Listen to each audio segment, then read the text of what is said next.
Welcome. In front of me is HP Stream 14, and in this video I will show you how to connect to a Wi-Fi network on this laptop.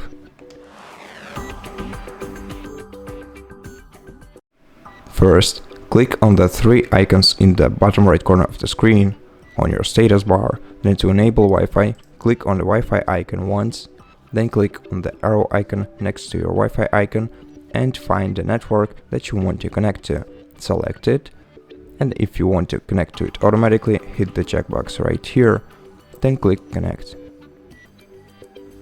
And if you have to enter the password for the network, then enter it and you'll be connected with it. And that's it. Thank you for watching this video. If you liked it, consider subscribing to our channel, leave us a like and a comment below, and I'll see you in the next one.